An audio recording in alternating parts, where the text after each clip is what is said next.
বন্ধুরা, আজকে একটা শোল মাছ পেয়েছি। সেই শোল মাছটা আমি আপনাদেরকে দেখাবো। শোল মাছটা রান্না করে দেখাবো।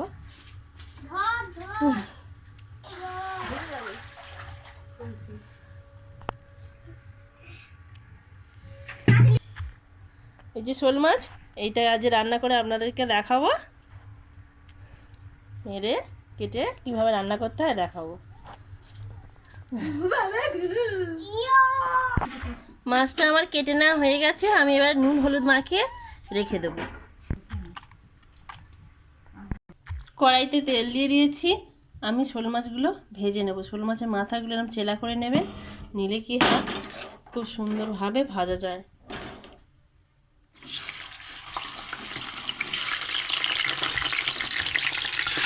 আমি যেইভাবে রান্না করছি ঝাল শোল মাছের, ওইভাবে বানানো খুব সুন্দর লাগে খেতে। মাছগুলো এক পিঠ করে হয়ে গেছে, উল্টে দেবো।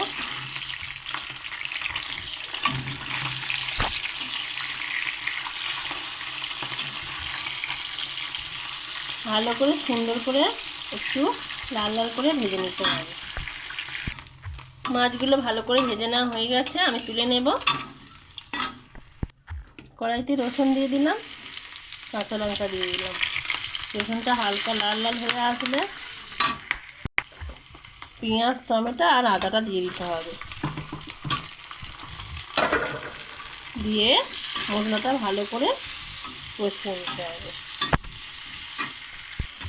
মশলাটা হালকা ভাজা ভাজা হয়ে আসলে আমি এই যে লঙ্কা, হলুদ গুঁড়ো আর জিরে আর ধনে গোলমরিচের গুঁড়ো দিয়ে দেবো। দিয়ে আবারও আমি ভালো করে সুন্দর করে যতক্ষণ না তেল ছাড়ছে ততক্ষণ আমি কষিয়ে নেব। মশলাটা কষিয়ে নেওয়া হয়ে গেছে, আমি এখানে আলু দিয়ে দেবো। আলুগুলো দিয়ে আবারও আমি 2-3 মিনিট ভালো করে সুন্দর করে কষিয়ে নেব। মশলাটা আমার সুন্দর করে কষিয়ে নেওয়া হয়ে গেছে। আমি এবার এখানে জল দিয়ে দেবো। আপনারা যতটা পরিমাণে ঝোল রাখবেন জল দেবেন।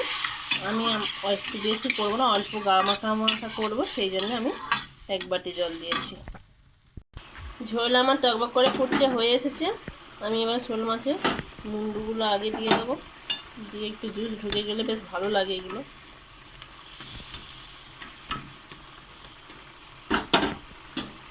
তারপর সব মাছ একে একে আমি দিয়ে ভালো করে এর মধ্যে যাতে জুসগুলো ঢোকে